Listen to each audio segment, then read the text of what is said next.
Item ಯಾವುದೇ ಇರಲಿ try ಮಾಡಿ ಆಚಿ ಚಿಕನ್ ಮಸಾಲಾ. ಜಿ ಕನ್ನಡ ನ್ಯೂಸ್ನ ಬಿಗ್ ಇಂಪ್ಯಾಕ್ಟ್ ಸ್ಟೋರಿ ಇದು. ಶೌಚಾಲಯ ಕಟ್ಟಡ ಕಾಮಗಾರಿ ಈಗ ಪೂರ್ಣ ಆಗಿದೆ. ಕಾಮಗಾರಿಯನ್ನು ಪೂರ್ಣಗೊಂಡಿರುವಂಥದ್ದು ಅಂದರೆ ಆರಂಭದಲ್ಲಿ ಸುದ್ದಿ ಮಾಡುವ ಮುಂಚೆನೇ ಯಾವುದೇ ರೀತಿಯಾಗಿ ಕಾಮಗಾರಿ ಆಗಿರಲಿಲ್ಲ. ಅಂದರೆ ಕಾಮಗಾರಿ ಕೆಲವೊಂದು ಕಡೆ ಕಾಮಗಾರಿ ಆಗಿತ್ತು, ಆದರೂ ಪ್ರಯೋಜನ ಇರಲಿಲ್ಲ, ಕೆಲಸಕ್ಕೆ ಬರಲಿಲ್ಲ. ಈ ವಿಚಾರವಾಗಿ ನಿಮ್ಮ ಜಿ ಕನ್ನಡ ನ್ಯೂಸ್ ವರದಿಯನ್ನು ಮಾಡುತ್ತೆ. ವರದಿಯಾದ ಬಳಿಕ ಎಚ್ಚೆತ್ತುಕೊಂಡಿರುವಂತಹ ಗದಗ ನಗರಸಭೆ ಅಧಿಕಾರಿಗಳು ಈ ವರದಿಯ ಬಳಿಕ ಶೌಚಾಲಯವನ್ನು ಉದ್ಘಾಟನೆ ಮಾಡಿದ್ದಾರೆ. ನೋಡ್ತಾ ಇದೆ, ಕಾಮಗಾರಿ ಎಲ್ಲೂ ಕೂಡ ಪೂರ್ಣ ಆಗಿರುತ್ತೆ, ಆದರೆ ಉಪಯೋಗ ಇಲ್ಲ ಅನ್ನೋ ರೀತಿಯಲ್ಲಿ, ಯೂಸ್ ಇಲ್ಲ, ಅದನ್ನು ಯೂಸ್ ಮಾಡ್ಕೊಳ್ತಿರ್ಲಿಲ್ಲ. ಗದಗದ ಮುನ್ಸಿಪಲ್ ಕಾಲೇಜು ಆವರಣದಲ್ಲಿರುವಂಥ ಘಟಕ ಅದು. ಆ ಘಟಕದ ಬೀಗವನ್ನು ಈಗ ಒಂದೇ ಒಂದು ಸುದ್ದಿಗೆ ಬೀಗ ಓಪನ್ ಆಗಿದೆ.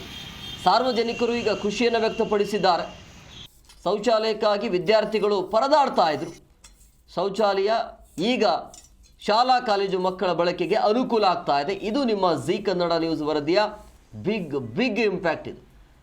ಅಲ್ಲಿ ಎಲ್ಲವೂ ಕೆಲಸ ಕಾರ್ಯಗಳು ಕಾಮಗಾರಿ ಪೂರ್ಣ ಆಗಿದ್ರೂ ಕೂಡ ಅದನ್ನು ಉಪಯೋಗ ಮಾಡ್ತಾ ಇಲ್ಲ ಅಂದರೆ ಇಂಥ ಅಧಿಕಾರಿಗಳಿಗೆ ಏನು ಹೇಳಬೇಕು ಅಂತೇಳಿ ಈ ವಿಚಾರವಾಗಿ ನಿಮ್ಮ ಜಿ ಕನ್ನಡ ನ್ಯೂಸ್ ವರದಿಯನ್ನು ಮಾಡುತ್ತೆ. ವರದಿಗೆ ಎಚ್ಚೆತ್ತುಕೊಂಡಿರುವಂಥ ಹಿನ್ನೆಲೆಯಲ್ಲಿ ಅಲ್ಲಿ ಕಾಮಗಾರಿ ಆಗ್ತಾ ಇರೋದು, ಸಣ್ಣ ಪುಟ್ಟ ಕೆಲಸ ಮಾಡ್ತಾ ಇರೋದನ್ನು ಕೂಡ ನೀವು ನೋಡ್ತಿದ್ರಿ.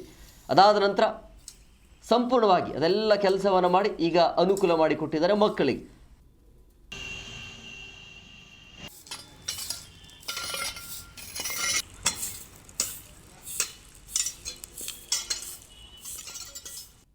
ನಮ್ಮ ಹೋರಾಟಕ್ಕೆ ಬೆಂಬಲ ನೀಡಿ ಆ ಹೋರಾಟ ನಾವೇನು ಮಾಡಿದ್ವಲ್ಲ ಅದನ್ನೆಲ್ಲ ಟಿ ವಿಯಲ್ಲಿ ವಿಸ್ತರಿಸಿ ಆ ಒಂದು ವಿಸ್ತರಿಸೋ ಟೈಮಿನಲ್ಲಿ ಅವರು ನಗರಸಭೆ, ನಮ್ಮ ಗದಗ ಬೆಟ್ಟಿಗೆ ನಗರಸಭೆ ಪೌರಾಯುಕ್ತರಿಗೆ ಕಾಲ್ ಮಾಡಿ, ಏನು ಇದು ಈ ಥರ ಶೌಚಾಲಯ ನೀವು ಪೂರ್ಣಗೊಂಡರೂ ಅದು ಬೀಗ ಯಾಕೆ ಹಾಕಿದ್ದೀರಿ, ಆಮೇಲೆ ಸ್ವಚ್ಛತೆ ಇಲ್ಲ, ಈ ಥರ ಎಲ್ಲ ನಮ್ಮ ಸಾರ್ವಜನಿಕರು ಅಲ್ಲಿರ್ತಕ್ಕಂಥ ವಿದ್ಯಾರ್ಥಿನಿಯರು ಈ ಥರ ನಮಗೆ ಕಂಪ್ಲೇಂಟ್ ಮಾಡ್ತಾ ಇದ್ದಾರೆ ಮಾಧ್ಯಮದವ್ರಿಗೆ, ಜಿ ಟಿ ವಿಯವರಿಗೆ ಅಂತಂದು ಕೇಳ್ಕೊಂಡ್ರು.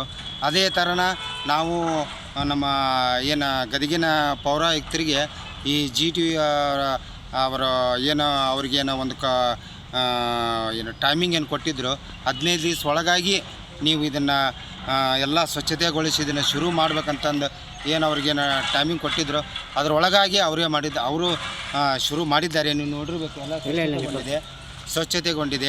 ಆಮೇಲೆ ಈಗ ಅದು ಯೂಸ್ ಮಾಡ್ಕೊಳಕ್ಕೆ ಅದು ಶುರುವಾಗಿ ನಿಂತಿದೆ ಆ ಶೌಚಾಲಯ.